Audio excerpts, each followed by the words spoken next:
Okay, good morning, students, and welcome back to Learners Academy. And now we are at miscellaneous exercise on chapter number 1.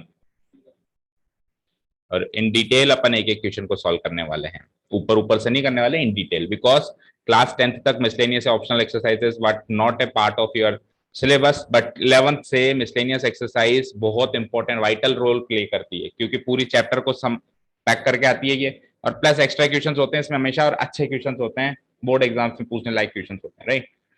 ठीक है, तो पहला question पढ़ते हैं. Decide among the following sets which sets are the subsets of one and another. देखो कुछ sets given है आपको, A B C and D. आपको डिसाइड करना है कि ए बी सी डी में से कौन से सेट्स ऐसे हैं जो एक दूसरे के सबसेट हैं. भाई हो सकता है ए बी का हो, सी डी का हो, बी सी का हो, सी ए का हो, ए सी का हो, कुछ भी हो सकता है. तो आपको बस उनमें से बताना है कौन किसका सबसेट है और कौन किसका सबसेट नहीं. हालांकि नई वाले नहीं बताना है आपको, केवल वो बताना है कि कौन से हैं. Which sets are the subsets of one and another. भाई अगर ए सी का है तो ऐसा नहीं है कि ए बी का नहीं हो सकता, ए बी का भी हो सकता है. तो आपको ये भी बताना है कि ए सी का भी है और ए बी का भी, दोनों बताने. चलो, तो उसके लिए सारी सेट्स की रोस्टर फॉर्म पता हो तो बढ़िया रहेगा. तो रोस्टर फॉर्म देखो किस किस की पता है. टेबुलर फॉर्म बी की है, सी की है, डी, केवल ए की नहीं पता. तो पहले एक को सेट बिल्डर फॉर्म से मैं रोस्टर फॉर्म में कन्वर्ट कर लूं तो बढ़िया रहेगा. देखो क्या कर रहा है, x is a real number और एक्स इस इक्वेशन को सेटिस्फाई करता है. तो क्वाड्रेटिक इक्वेशन सॉल्व करनी किसको नहीं आती है? 11th क्लास तक आते आते सबको आती है. 10वीं में खूब सॉल्व करिए. बताओ कैसे सॉल्व करेंगे. स्प्लिटिंग द मिडिल टर्म लगाते हैं, फैक्टराइजेशन मेथड जिसको कहते थे. तो दो नंबर जिसका प्रोडक्ट 12 आता हो, -6 और -2, -8 है ना. तो -6x minus 2x plus 12 equal to what? 0, right. बोलो. इंप्लाइज x कॉमन लेना बेटा, इसमें से क्या आएगा? x -6 आएगा. और इसमें से -2 कॉमन लेना बेटा, क्या आएगा? अगेन क्या आएगा? x -6 आएगा. इक्वल टू क्या हो जाएगा? 0. तो x -6 multiplied by x -2 equal to क्या हो जाएगा? 0, राइट. तो यहां से x -6 इक्वल टू 0 या फिर x -2 इक्वल टू 0. तो x की दो पॉसिबल वैल्यूज हैं, एक तो है 6 और एक है 2. तो यानी कि इस सेट में क्या क्या आएंगे? 2 and 6, 2,6, राइट. बोलो, समझ आया यहां तक? ये इसका कैलकुलेशन होगा. अब अपने को रोस्टर फॉर्म में सब है, तो देखो एक एक करके चेक करो. सबसे पहले तो ए को देख चेक करो कि ए बी का है, सी का है या डी का है. पहले ए को चेक करो सबसे, तीनों से. तो ए में 2,6 है, बी में 2,4,6 है, तो ए बी का सबसेट हुआ ना. देखो ए में 2,6 है तो ए के सारे एलिमेंट्स बी में भी हैं, है कि नहीं है? जो जिसका सबसेट है ऐसे चेक करेंगे कि जो सेट है उसके सारे एलिमेंट्स अगले सेट में हैं, तो ये इसका सबसेट है. ठीक है. तो ए में 2,6 है, बी में तो 2,4 को एक और एक्स्ट्रा ही है. तो मैं क्या लिख दूंगा? कौन कौन से किसके सबसेट है. पहला सेट मिला मुझे, ए इज ए सबसेट ऑफ. नहीं, पहले ए को चेक करो सबसे. अगर ऐसे तो मिस कर जाओगे फिर केसेस, सारे केसेस काउंट करने हैं तो 1 to 1 चलना पड़ेगा. पहले ए को चेक करो बी से, ए को चेक करो सी से, ए को चेक करो डी से, ए का काम खत्म. फिर बी को चेक करो ए से, बी को चेक करो सी से, बी को चेक करो डी से, बी का काम खत्म. फिर सी को चेक करो, फिर डी को चेक करो, इस तरीके से. और हर सेट खुद का भी सबसेट होता है, याद रखना, सिखाया था. तो आपको हालांकि वो आंसर में नहीं लिखना होता है, क्योंकि वन एंड अनदर बोला है. One and another, one and मतलब आपस में चेक करना है, खुद से नहीं चेक करना है. ठीक है. ओके, तो ए को सी से चेक करो. ए में 2 and 6 है और सी में भी 2 and 6 है, तो यस सेकंड सेट मिल गया मुझे, ए is a subset of C. अब ए को डी से चेक करो. तो डी में 6 है, डी में ओनली 6 है और ए में, तो A is not a subset of D लिखोगे फिर, है ना. वो जो नहीं है वो तो लिखना ही नहीं है. ए का काम खत्म. चलो, अब बी को चेक करो. तो बी में है साहब 2, 4, 6, तो बी ए का तो होगा नहीं. बी सी का है, बी के सारे एलिमेंट सी में है, तो B is a subset of C. और B is not a subset of B, तो बी केवल सी का ही सबसेट निकला. ठीक है. अब सी की बारी. सी किसी का नहीं है क्योंकि सी सबसे बड़ा सेट है. तो डी को चेक करो. तो डी ए का भी सबसेट है, डी ए का भी सबसेट है. डी जो है वो बी का भी सबसेट है, और डी जो है वो सी का भी सबसेट है. ठीक है. तो हालांकि 6 सबसेट्स मुझे मिले हैं इसके अकॉर्डिंग. इनको कंबाइन करके भी कुछ चीजें लिखते हैं. देखो, डी जो है ए का सबसेट, डी जो है ए का भी सबसेट है ना. और ए जो है वो बी का भी सबसेट है, और बी जो है वो, देखो कैसे चल रहा है, डी जो है वो ए का सबसेट निकला, ए जो है वो बी का सबसेट निकला, और बी जो है वो सी का. तो इन तीनों बातों को कंबाइन करके, यानी कि बात नंबर 6 डी सी का सबसेट, नहीं बात नंबर 6 नहीं, डी ए का सबसेट बात नंबर 4, और स्टेटमेंट नंबर ए किसका था? बी का था. स्टेटमेंट नंबर 1 और बी किसका था, सी का था स्टेट। तो 1 4 एंड 3 को कंबाइन करके मैं एक बात और लिख सकता हूँ, हालांकि इस क्वेश्चन में नहीं लिखनी है, बट आगे ऐसे क्वेश्चंस आएंगे जिसमें लिखनी होगी ये चीज एनालिसिस करके। 1 3 एंड 4 को यूज करूं तो मैं क्या लिख सकता हूं, D is a subset of A is a subset of B is a subset of C, yes और नो। ऐसे एक लाइन में भी चीजों को लिखना पड़ेगा, सीखना आना चाहिए, उसमें पूछा नहीं पूछा एक अलग बात। ठीक है, अभी इसका आंसर तो ये 6 सबसेट्स होंगे, मैच कर लो पीछे से फटाफट, यही है, देख लो कुछ एक आध मिस तो नहीं होंगे, क्रॉस वेरीफाई करना जरूरी है।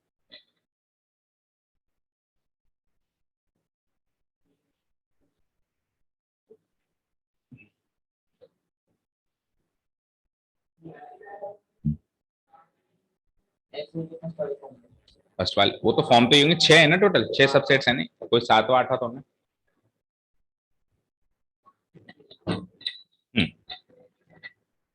Question number 2। अब क्वेश्चन नंबर 2 से थोड़े से एनालिटिकल क्वेश्चंस, मिसलेनियस टाइप के क्वेश्चंस चालू हैं। क्वेश्चन नंबर 1 तो फिर भी आसानी था। In each of the following determine whether the statement is true और फॉल्स। बेसिकली क्वेश्चन तो ट्रू और फॉल्स का ही है। If it is true prove it, अगर ट्रू है तो प्रूव करो। If it is false give an example, अगर फॉल्स है तो एग्जांपल देके खत्म करो। अब यहां से एक चीज समझ के चलना, ये बात उसने नहीं कही होती ना तो भी यही बात करनी थी, अंडरस्टूड मानना। आगे से किसी भी चीज को 11 12 की मैथ्स में किसी भी चीज को सच साबित करने के लिए एग्जाम्पल मत लेना, क्योंकि आपने जो एग्जाम्पल लिया है वो उसी में सच साबित हो सकता है किसी और एग्जाम्पल में फॉल्स साबित हो रहा हो, तो गलत तरीका। हाँ, गलत साबित करने के लिए एग्जाम्पल ले सकते हो। ट्रू खाली नहीं छोड़ना है, प्रूव करना है यूजिंग मैथमेटिकल स्टेटमेंट्स। ट्रू के लिए तो आपको प्रूव करना है using mathematical statements. 11th 12th class में भी पहला चैप्टर आएगा, उसमें भी ट्रू फॉल्स और ट्रू के बहुत सारे क्वेश्चंस हैं, तो वो भी करीब करीब सेट थ्योरी के हिसाब से रिलेशंस एंड फंक्शंस। ठीक है, ट्रू साबित करने के लिए कभी भी एग्जांपल नहीं दिया जाता, उसमें क्या किया जाता है, क्या किया जाता है, मैथमेटिकल स्टेटमेंट से उसको प्रूव किया जाता है कि देखो भैया ऐसा होता है, पूरी थ्योरी समझानी पड़ती है, ऐसा होता है इसलिए ऐसा हुआ, और ऐसा हुआ इसलिए ऐसा हुआ। और फॉल्स साबित करने के लिए कहते हैं ना, गलत साबित करने के लिए एक खामी काफी होती है, सच साबित करने के लिए आप 10 अच्छाइयां भी ले आओगे तो भी आपको डाउट होगा कि ये सच है कि नहीं है, आपको लगेगा यार 11वें एग्जाम्पल में फॉल्स ना हो। आप 20 ले आओगे तो आपको 21वें में लगेगा, आप 2000 ले आओगे तो आपको 2001 में लगेगा। तो सच साबित करने के लिए नंबर ऑफ एग्जाम्पल्स कितने भी लाओ कम है, तो एग्जाम्पल्स देने ही नहीं है, क्या करना है, मैथमेटिकल स्टेटमेंट यूज करना है। और फॉल्स साबित करने के लिए क्या करना है, केवल एक क्रॉस एग्जाम्पल देना है, उससे वो फॉल्स साबित हो जाए। ठीक है, तो ये बात कहे या ना कहे हमको करना तो यही था। ओके, अब पहला क्वेश्चन ये। हाँ, अब सर मुझे कैसे पता चलेगा ट्रू फॉल्स, बेटा आपको तो एग्जाम्पल सोच सोच के पता चलेगा। आप पहले मन में एग्जाम्पल सोच लो या रफली सॉल्व कर लो, आप अपने आप को संतुष्ट करो ट्रू है या फॉल्स है। आपने अपने आप को संतुष्ट कर लिया ट्रू या फॉल्स है, अगर वो फॉल्स है तो एक जो एग्जाम्पल आपने 8 10 सोचे उनमें से एक एग्जाम्पल देके खत्म करो। और अगर आपने अपने आप को संतुष्ट कर लिया कि नहीं साहब ये तो ट्रू है, तो फिर एग्जाम्पल मत दो, फिर मैथमेटिकल स्टेटमेंट। तो पहला क्वेश्चन करते हैं, ये कह रहा है कि x बिलोंग्स टू a।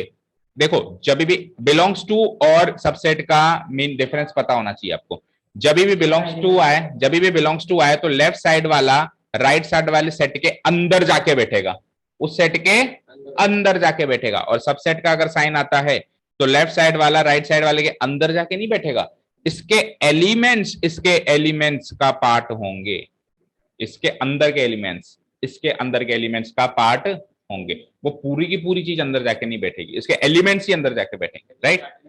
ठीक है, तो पहला क्वेश्चन है x बिलोंग्स टू a, तो x को लेटेस्ट से मैं ले लेता हूं, मान लो मैंने x को ले लिया 1, क्या ले लिया 1।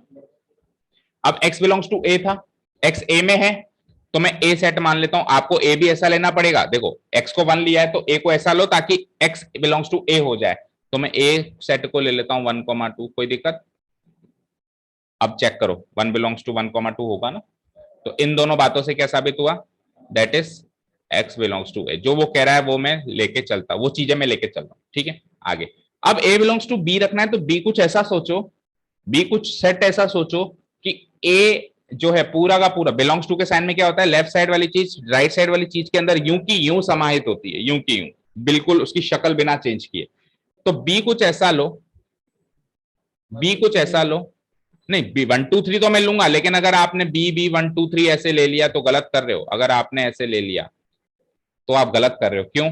क्योंकि ए की शक्ल कुछ ऐसी है, ये without changing its face it should be consisted in this set, उसकी शक्ल बिना चेंज किए।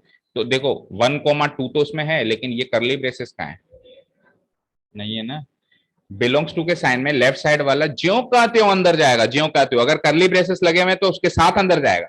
तो आपको बी ऐसा नहीं मानना पड़ेगा, आपको बी ऐसा मानना पड़ेगा। कैसा? 1,2 तो मान लिया, और एक करली ब्रेसेस लगाओ उसके आगे, और फिर कॉमा 3 लगा दो, और फिर एक और करली ब्रेसेस लगा लो, यानी कि सेट के अंदर सेट है। अब आप चेक करो, ए पूरा का पूरा बी के अंदर है कि नहीं है? इस तरीके से बी मानना पड़ेगा। समझ आया? तो मैंने लिख देता हूं दैट इज, ये बी ऐसा मानते ही ए बिलोंग्स टू बी हो गया, हो गया। तो उसने कहा था बेटा ऐसा करना, मैंने ऐसा कर दिया। उसने कहा था बेटा ऐसा करना, मैंने ऐसा भी कर दिया। अब इन दोनों बातों से क्या एक्स बिलोंग्स टू बी हो रहा है क्या? तो एक्स क्या था? 1। तो 1 देखो बी में आ रहा है क्या? कहां आ रहा है? 1,2 पूरा सेट आ रहा है बी में, पूरा सिंगल एलिमेंट 1 थोड़ी ना इसमें। फॉल्स। ठीक है, पूरा सिंगल एलिमेंट 1 नहीं है। कोई ऐसे नहीं कहेगा सर 1 है तो सही, आपको क्यों नहीं दिख रहा है? ये मेरे को तो नहीं दिख रहा 1। वो तो 1,2 एक सेट दिख रहा है मुझे, सिंगल 1 एलिमेंट दिख रहा है क्या? नहीं दिख रहा है ना। सिंगल 1 एलिमेंट ऐसे होना चाहिए था, इसके आगे से 1 लगा हुआ होना चाहिए, कॉमा से सेपरेटेड होते हैं एलिमेंट्स। ठीक है, तो बड़ी नाजुक है ये सेट थ्योरी, अगर समझ समझ के नहीं करी तो ये घुमा देगी, और इससे पूछो 12th तक आते आते तो ये पूरी घुमा देगी। इसलिए बिल्कुल एक एक चीज समझ के चलना, जितना भी टाइम लगे चाहे से, राइट। सो देखो यहाँ पे 1 does not belong to B, 1 does not belong to B. So the statement is false. Hence, the statement is false. Implies 1 को x दिया था ना हमने, x does not belong to B. उसने तो क्या कहा था? x belongs to B prove करना है, लेकिन x does not belong to B prove है। So the statement is false. अब आपकी किस्मत अच्छी है कि ये फॉल्स है, अगर ट्रू होता तो आपको मैथमेटिकल स्टेटमेंट यूज करने पड़ते, इस एग्जाम्पल से काम नहीं चलता। आगे होंगे, ट्रू भी होंगे। हाँ, सेकेंड क्वेश्चन करें। सेकेंड क्वेश्चन है कि A is a subset of B, B belongs to C, A belongs to C. तो मैंने क्या कहा? पहले तो अपने आप को संतुष्ट करो कि ट्रू है कि फॉल्स है। A is a subset of B, तो ए कुछ ऐसा मानो, बी कुछ ऐसा मानो कि ए बी का सबसेट निकल जाए। ठीक है, तो मैं मान लेता हूं ए सेट होगा बेटा। इतने बड़े बड़े सेट, इनफाइनाइट सेट मत मानो, छोटे मोटे मानो। Let A B, let A B, simply मान लो ए एक ऐसा सेट मानो कि बी का सबसेट हो। मान लो ए में 1,2 है और बी में 1,2,3 है, तो ए बी का सबसेट हुआ कि नहीं हुआ? हो गया ना भाई। ए के सारे एलिमेंट्स अगर बी में हैं तो ए बी का सबसेट हो गया। सो पहली बात मैंने उसकी मान ली, A is a subset of B. पहली बात मैंने मान ली। अब आगे क्या कह रहा है साहब? आगे वो ये मनवाना चाह रहा है कि बी बिलोंग्स टू सी। अब बी बिलोंग्स टू सी का मतलब सी एक ऐसा सेट मानो कि बी जो है पूरा का पूरा सी के अंदर समाहित हो जाए। सी कोई ऐसा सेट मानो कि बी पूरा का पूरा सी के अंदर समाहित हो जाए। तो लेट सी बी, सी देखो मैं क्या मान रहा हूं, बी पूरा का पूरा उसके अंदर चाहिए ना, तो मैं सी कुछ ऐसा मान रहा हूं 1,2,3,4। चेक करो बेटा, बी जो है पूरा का पूरा सी के अंदर समाहित है कि नहीं है, इंक्लूडिंग द ब्रेसेस, ब्रेसेस भी साथ में होने चाहिए उसके। ठीक है, करली ब्रेसेस। ठीक है, तो सो यहां से मैं लिख सकता हूं B is a subset of C, B is a subset of C. अब उसने ये प्रूव करवाना चाहा या पूछना चाहा कि इन दो बातों से क्या ये प्रूव हो जाएगा क्या कि ए बिलोंग्स टू सी। तो आप चेक करो, ए पूरा का पूरा अगर सी में समाहित है तब तो ए सब बिलोंग्स टू सी ट्रू है, नहीं तो गलत है। तो ए क्या है? 1,2, ये पूरा का पूरा क्या सी में समाहित हुआ दिखाई दे रहा है क्या आपको? नहीं दिखाई दे रहा है। वो तो 1,2,3 का सेट है, ये 1,2 है, नहीं दिख रहा है ना। तो मैं लिख दूंगा हेयर, हेयर इंप्लाइज, इन दोनों बातों से ये होता है, implies 1,2 does not belong to ये वाला सेट, ये वाला सेट 1,2,3,4। दैट इज 1,2 क्या था? ए था, डज नॉट बिलोंग टू ये क्या था? सी था। तो A does not belong to C, hence the statement is false, hence the statement is false. ये ऑन करना स्क्रीन, स्क्रीन ऑन करना तनिष, स्क्रीन ऑन करना, ये क्वेश्चन चल रहे हैं, इस पे तुम लोग भी ध्यान दो।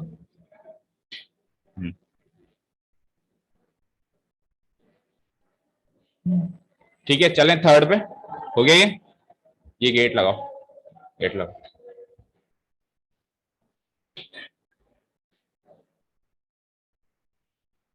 Question number third, question number third देखो, A is a subset of B, B is a subset of C, क्या A is a subset of C होगा क्या? सोच के बताओ, फर्स्ट इंप्रेशन में ट्रू या फॉल्स? खुशी, अगर A B का सबसेट है, B C का सबसेट है, तो A C का सबसेट होगा क्या?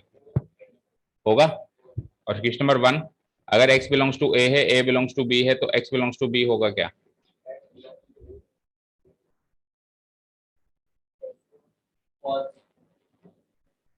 सोच के आना। ये मिसलेनियस एक्सरसाइज, मिसलेनियस एक्सरसाइज 1 के क्वेश्चन नंबर 2 के 6 पार्ट्स करके आना। हाँ, मतलब सोच के आना कल कर से, है ना। अभी हमने 3 पार्ट कर लिया, अभी अपन तीसरे पे हैं क्या? अभी अपन तीसरे पे हैं, तो आपका तीसरे का आंसर तो करेक्ट है, ये ट्रू है, बट ये फॉल्स है। सोच के आना वो फॉल्स कैसा।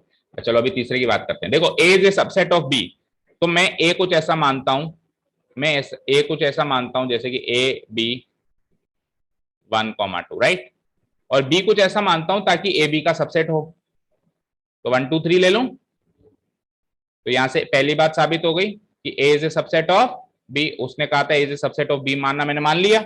अब सी कुछ ऐसा मानो, अब सी कुछ ऐसा मानो कि बी सी का सबसेट हो, तो मैं सी ले लेता हूं 1 2 3 4, ठीक है। तो इंप्लाइज देखो B is a subset of C भी साबित हो रहा है, मैंने दूसरी बात भी मान ली। अब आप चेक करो कि A is a subset of C साबित हुआ क्या? ए में 1 2 है और सी में 1 2 3 4 है, तो यस, यस। देखो 1,2 को तो आप कहोगे ना कि ये सबसेट होगा 1,2, 3, 4 का, बोलो कहोगे नहीं कहोगे? That means A is a subset of C, तो स्टेटमेंट ट्रू है। और ट्रू स्टेटमेंट को एग्जांपल से प्रूव नहीं किया जाता, ये तो हम रफ करके देख रहे हैं, पहले खुद को संतुष्ट करके देख रहे हैं कि ट्रू या फॉल्स है। उसने कह भी रखा है कि if it is true prove it, तो अब मैथमेटिकली कैसे प्रूव करेंगे? तो देखो बेटा, एक चीज याद रखना, कभी भी किसी सेट को दूसरे का सबसेट प्रूव करने के लिए क्या किया जाता है, तुम सुनो ध्यान से और तुम लोग रिवाइज करो इस चीज को, पता नहीं पिछले साल तुमने सीखा नहीं सीखा। किसी भी एक सेट को मैथमेटिकली विदाउट यूजिंग एग्जांपल्स दूसरे सेट का सबसेट कैसे प्रूव किया जाता है? इस सेट में एक एलिमेंट मान लो और कैसे भी करके प्रूव कर दो कि ये एलिमेंट उसमें भी है, खत्म, A is a subset of B. क्योंकि सबसेट की थ्योरी ये थी कि इसके सारे एलिमेंट्स उसमें होने चाहिए, इसके सारे एलिमेंट्स उसमें होने चाहिए। तो अब सारे तो ले नहीं सकते, तो एक एलिमेंट मान लिया एक्स, एक्स उन सारे एलिमेंट्स का रिप्रेजेंटेटिव है, वो x1 भी हो सकता है, 2 3 4 कुछ भी हो सकता है। तो मैंने मान लिया let x belongs to A, let x belongs to A, ठीक है। अब सुनो, ये तो आपको ऑलरेडी गिवन है ना कि a is a subset of b, ये तो आपको ऑलरेडी गिवन है ना कि a is a subset of b, ये तो गिवन है भाई, मैं नहीं कह रहा हूं, तो गिवन है, क्वेश्चन गिवन है। तो मुझे बताओ a is a subset of b से क्या मैं ये नहीं लिख सकता हूं कि x belongs to b? Yes और नो, बोलो भाई। मैंने a में एक एलिमेंट माना x नाम का, और a तो b का सबसेट है ही सही, तो x ऑटोमेटिकली b में आएगा नहीं आएगा? बोलो आएगा ना, ठीक है। तो इसको लेटेस्ट से मैंने स्टेटमेंट नंबर 1 ले लिया, इसको स्टेटमेंट नंबर 2 ले लिया। अब b is a subset of c, and साथ में एक और चीज लिखी हुई है कि b is a subset of c, ये भी गिवन है, और साथ x b में भी है, तो x c में भी होगा, क्योंकि जो एलिमेंट्स b में है वो c में होंगे सारे, क्योंकि b is a subset of c है। तो b में कौन है? x है, b में कौन है? x है। तो इससे ये इंप्लाई होता है कि x बिलोंग्स टू c, ये हो गया स्टेटमेंट नंबर थर्ड। ये हो तो गया स्टेटमेंट नंबर थर्ड, लेकिन मैंने प्रूव किया यूजिंग 2, ठीक है। अब आप देखो 1 and 3 को यूज करो, now from 1 and 3, now from 1 and 3। तो आप सुनो ध्यान से, 1 को मैंने अज्यूम किया था, 3 आ गया। तो अगर आपने कैसे भी करके प्रूव कर दिया कि x a में था, ऐसा तो अज्यूम कर दिया और प्रूव कर दिया कि x c में भी है, तो a is a subset of c। आपने अज्यूम किया था x a में है, आपने प्रूव कर दिया x c में है, that means a is a subset of c, ठीक है। मैं ऐसे लिख सकता हूं इस चीज को मैथमेटिकली कि x बिलोंग्स टू a मानने से इंप्लाई होता है x बिलोंग्स टू c, ये मानने से हाँ सर 2 मिनट आया। ये मानने से इंप्लाय होता है ये मानने से इंप्लाय होता है ये। So so A is a subset of C, A is a subset of C, proved.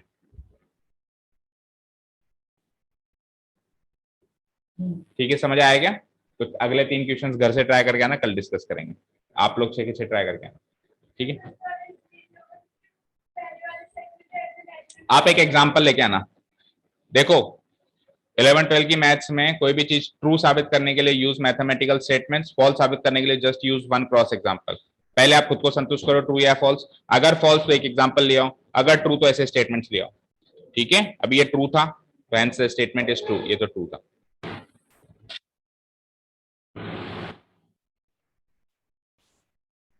देखो बच्चों क्वेश्चन नंबर 2 में ये 3 पार्ट हो गए, इन 3 पार्ट को फिर से देखो। करना वही था, ट्रू फॉल्स बताना करना था, और ट्रू फॉल्स बताकर अगर स्टेटमेंट ट्रू है तो उसको प्रूव करना है, और अगर फॉल्स है तो एक एग्जांपल देना है। ठीक है बेटा। और एक्चुअली इसने तो इसमें ये बात कह दी, मैंने पहले भी बताई थी, फिर से बता रहा हूं, इसने तो इसमें ये बात कह दी कि अगर ट्रू हो तो प्रूव करो और फॉल्स हो तो एग्जाम्पल दो। ये नहीं भी कहता तो भी यही काम करना है। 11-12 के बाद कोई भी चीज प्रूव करनी है तो अगर प्रूव हो रही है तब तो आपको उसको स्टेटमेंट वाइज प्रूव करना है, मैथमेटिकल स्टेटमेंट की मदद से प्रूव करना है, अगर वो प्रूव हो रही है तो। ठीक है, और अगर वो डिसप्रूव हो रही है, मतलब वो फॉल्स साबित हो रही है, तो आपको एक क्रॉस एग्जांपल देना है, वो साबित कर देगा कि वो फॉल्स है। ठीक है, हर बार ये चीज अप्लाई करनी है। तो पहले जैसे क्वेश्चन नंबर 4 है, पहले अपने आप को यकीन दिलाना है कि ये ट्रू है कि फॉल्स है, फिर उस हिसाब से डिसीजन लेना है। जैसे कि है A is not a subset of B, B is not a subset of C, तो ए इज नॉट, तो मैं एक एग्जांपल लेके देखता हूं कि ऐसा होता है क्या। आपको ए एक ऐसा सेट लेना है और बी एक ऐसा सेट लेना है कि ए बी का सबसेट ना हो। सबसेट मतलब छोटा सेट, उसके एलिमेंट से बनने वाला सेट। तो लेटस से मैंने ए ले लिया, लेटस से मैंने ए ले लिया 1,2। ठीक है, तो मैं बी ले लेता हूं 2,3। तो चेक करो ए बी का सबसेट नहीं है ना, क्योंकि इसमें 2 तो है लेकिन 1 तो इसमें है ही नहीं। भाई ए के सारे एलिमेंट्स बी में होते हैं ना, तो ही ए बी का सबसेट होता है, तो ए के सारे एलिमेंट्स बी में नहीं है। तो जो मैंने एग्जांपल लिया है उससे मैंने ऐसे एग्जांपल लिया है कि A is not a subset of B. बोलो, यानी पहली बात मानी है मैंने उसकी, ये पहली बात है, मैंने उसकी मानी है। अब चलते हैं दूसरी बात के पास।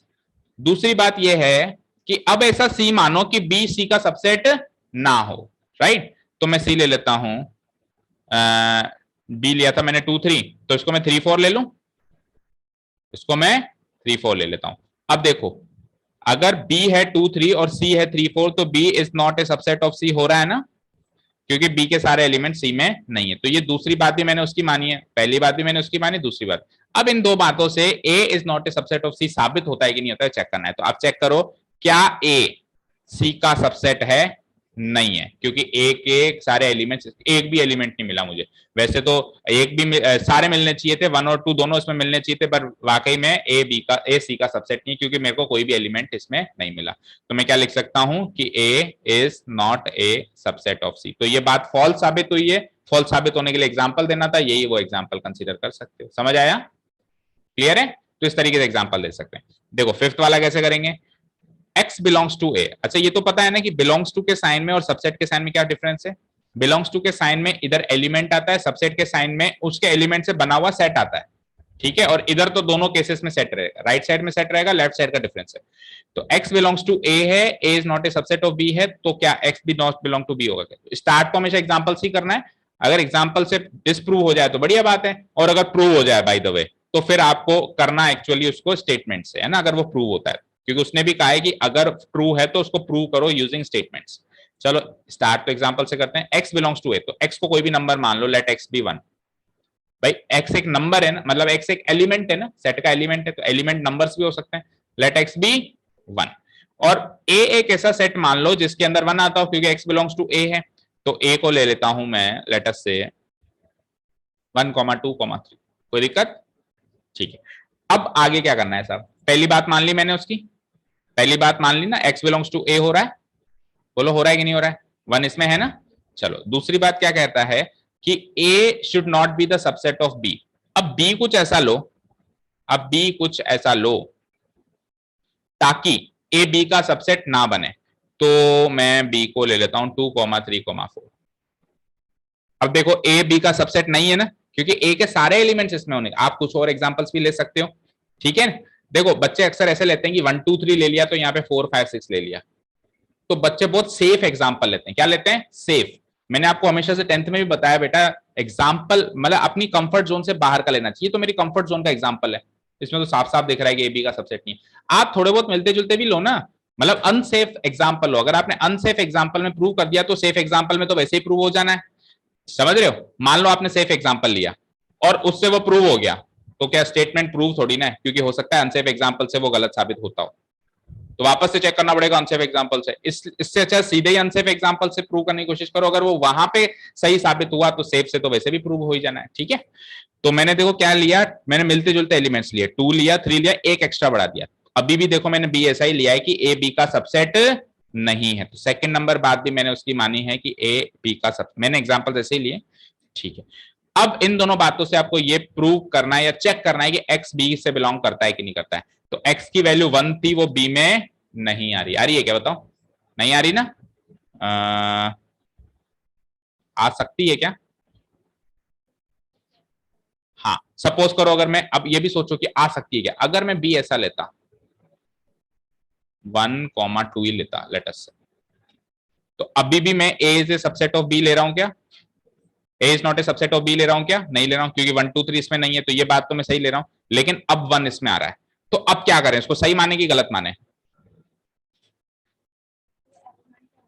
एलिमेंट अभी तो आ रहा है, उससे पहले अभी अगर मैं बी को ये मानूं तो नहीं आ रहा है भाई। बी को अगर मैं 2 3 4 मानूं तो 1 इसमें नहीं आ रहा है, और अगर मैं बी को 1 2 मानूं तो इसमें आ रहा है, और बी को मैं ये भी ले सकता हूं, ये भी ले सकता हूं, उसकी कई भी बातों के हिसाब से, क्योंकि इस बात से भी A is not a subset of B हो रहा है और इस बात से भी A is not a subset. तो मेरे को क्या लेना चाहिए, इस स्टेटमेंट को ट्रू मानना चाहिए कि फॉल्स मानना चाहिए? सोचो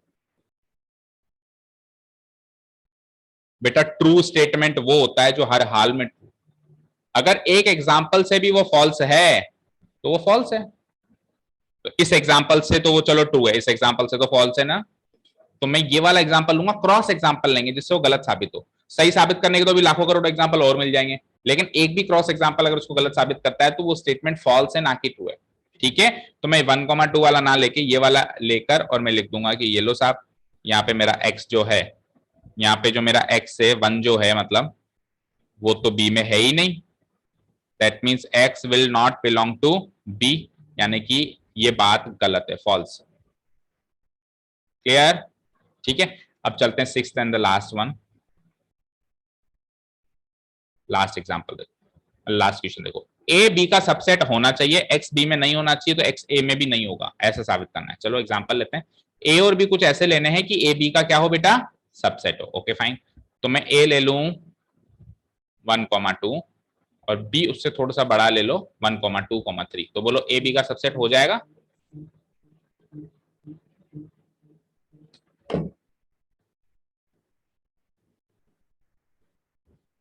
हेलो, हाँ चल तो रही है। ठीक है, बी मैंने ये ले लिया, ए मैंने ये ले लिया, तो अभी मैंने ए और बी उसकी बात के कहे अनुसार ही लिया है कि A is a subset of B, लिया है कि नहीं लिया है? अब दूसरी बात क्या रखनी है, एक्स एक ऐसा एलिमेंट मानो जो बी में ना हो, तो एक्स कोई भी ऐसा एलिमेंट मानो जो बी में ना हो, लेटर से बी अगर 1 2 3 है तो मैंने एक्स को 4 ले लिया, देख लो 4 बी में नहीं है ना, तो मैंने उसकी दूसरी बात भी मान ली कि X does not belong to B. कोई दिक्कत? अब इन दोनों बातों से क्या ये साबित हो रहा है कि भाई x belongs to A, x does not belong to A, तो 4 जो है वो ए में भी नहीं होना चाहिए, तो ऑब्वियसली नहीं है, नहीं है ना 4 ए में भी, तो ये बात तो सच साबित हो गई। तो जैसे ही बात सच साबित होता है तो सच मत मान लेना, हो सकता है हमारे एग्जाम्पल से सच हो। भाई गलत तो एक बार में ही गलत है, लेकिन सच एक बार में सच नहीं है। सच को 2 3 एग्जाम्पल भले लिखो मत, लेकिन सोचना पड़ेगा। सपोज करो मैं एक्स को 5 ले लेता, भाई बी के एलिमेंट्स में नहीं होना चाहिए ऐसा लेना है, तो 1 2 3 के अलावा लेना है। जैसे 4 लिया, कल को 5 ले लेता तो 5 भी उसमें नहीं है, 6 ले लेता तो भी, तो दोनों तीनों एग्जाम्पल्स में वो सच साबित हो रही है कि वो बी में, वो ए में नहीं है। ठीक है ना, यानी X does not belong to A 2 3 example से ट्रू साबित हो रहा है ना, तो ट्रू साबित हो रहा है तो फिर एग्जाम्पल गए बाढ़ में, फिर तो अब आपको उसको प्रूव करके बताना है यूजिंग मैथमेटिकल स्टेटमेंट, क्योंकि फॉल्स बात को ही आपको एग्जाम्पल के थ्रू करना है, ट्रू बात को आपको एग्जाम्पल के थ्रू नहीं करना है। ठीक है, वेन डायग्राम आता है बेटा आपको, वेन डायग्राम क्या होता है? वेन डायग्राम में अपन डायग्रामेटिकली भी इसको सोच सकते हैं। देखो ए बी का सबसेट है, अब मुझे एक चीज बताओ, अगर ए बी का सबसेट है ना, तो क्या क्या हो सकता है? दो बातें हो सकती हैं, या तो बी बाहर है और ए अंदर है, ए बी से छोटा सेट है, दूसरी बात पता है क्या हो सकती है, ए और बी दोनों बराबर है, क्योंकि बराबर सेट्स भी एक दूसरे के सबसेट होते हैं। ठीक है, ए भी यही है और बी भी यही है। भाई ए भी यही है और बी भी लेटेस्ट से मैं ब्लू लाइन से कर दूं तो बी भी यही है, दोनों बराबर है। ठीक है, और इसमें ये इसका सब, जब ये इसके अंदर होता है तो इसको कहते हैं प्रॉपर सबसेट और इसको कहते हैं नॉट ए प्रॉपर सबसेट। इसमें ए और बी दोनों क्या है, बराबर है। ठीक है, तो अब सुनो, एक्स एक ऐसा एलिमेंट है जो बी में नहीं है। तो ये मान लो एक्स, ये बी में नहीं है, बाहर वाले गेट में, मतलब ये बाहर से अंदर नहीं आ सकता। तो जब ये बाहर से अंदर नहीं आ सकता तो अंदर क्या खाक घुसेगा, तो ए में तो वैसे भी नहीं होगा ना। अंडरस्टूड है, तो वेन डायग्राम से काफी कुछ क्लियर हो जाता है कि एक्स उसने कहा कि बी में नहीं है तो ऑब्वियसली ए में भी नहीं आएगा, क्योंकि ए तो अंदर वाला गेट है। भाई हमारे घर में एक मेन गेट होता है, एक अंदर वाला गेट होता है, तो मेन गेट से ही अगर कोई एंटर नहीं हो सकता तो अंदर वाले गेट में एंटर हो सकता है क्या, नॉट पॉसिबल। अच्छा ये वाला केस ले ले तो भी वही बात है, अगर दोनों बराबर भी हैं तो भी अगर एक्स इसके ए में नहीं आ सकता, बी में नहीं आ सकता तो ए में नहीं आ पाएगा। तो दोनों केसेस में x does not belong to A सही साबित होगा। तो अब इसको कैसे करेंगे अपन प्रूव, वेन डायग्राम से भी हमने अपने आप को संतुष्ट कर लिया कि ये स्टेटमेंट ट्रू है, एग्जाम्पल से भी कर लिया, लेकिन अब प्रूव कैसे करेंगे। तो प्रूव करने के लिए हम क्या करेंगे, हमने 10th में सीखा था उल्टा मान लो। 10th में हमने क्या सीखा था, उल्टा मान लो, x बिलोंग्स टू ए मान लो। क्या मान लो, x बिलोंग्स टू, तो लेट x बिलोंग्स टू ए मान लिया। अब सुनना ध्यान से, अगर ए बी का सबसेट है, ये तो गिवन है, ए बी का सबसेट ये तो गिवन है ना। तो सबसेट की डेफिनेशन हमने क्या सीखी थी कि अगर ए बी का सबसेट है तो ए के सारे एलिमेंट्स बी में भी होंगे, होंगे ना। तो x है ए में तो वो x भी बी में होगा, होगा कि नहीं होगा। फिर से सुनो, ए बी का सबसेट कब होता है, जब ए के सारे एलिमेंट्स बी में भी हो। अभी हमने x को ए में माना है, अब ए के सारे एलिमेंट्स बी में होंगे तो x भी बी में होगा, होगा नहीं होगा। तो मैं इन दो बातों से क्या कह सकता हूं, implies x belongs to B, implies x belongs to B. But question तो ऐसे कह रहा है कि x does not belong to B. देखो देखो, तो यानी कि हम जो हमारा जो चीज प्रूव हो रही है क्वेश्चन में दी हुई चीज से उल्टी प्रूव हो रही है, दैट मींस हमारा अजम्पशन गलत है, x does not belong to A होगा। समझे, इस तरीके से मैथमेटिकल स्टेटमेंट से प्रूव करना पड़ेगा अगर प्रूव बात साबित हो रही। तो ऐसे कैसे लिख दूंगा मैं, x does not, x belongs to B हो गया यहाँ पे, but this contradicts the given fact, but this contradicts the given fact, the given fact that, given fact क्या है कि x does not belong to B. So इसका मतलब हमारा अजम्पशन गलत है, so x does not belong to A, prove. इस तरीके से मैथमेटिकल स्टेटमेंट के जरिए प्रूव करोगे तो मार्क्स मिलेंगे, एग्जाम्पल से प्रूव करोगे तो नहीं मिलेंगे। एग्जाम्पल से किसको प्रूव करना है, जो फॉल्स है, जो ट्रू है उसको इस तरीके से प्रूव करना है। ठीक है, क्लियर है क्या। तो ये हमारा क्वेश्चन नंबर 2 यहाँ पे खत्म होता है, एंड क्वेश्चन नंबर 3 पे चलने से पहले हम हमारा वीडियो चेंज करेंगे, राइट। चलिए, तो thank you so much for listening to us, have a nice day, keep learning and bye bye, and join again for question number 3।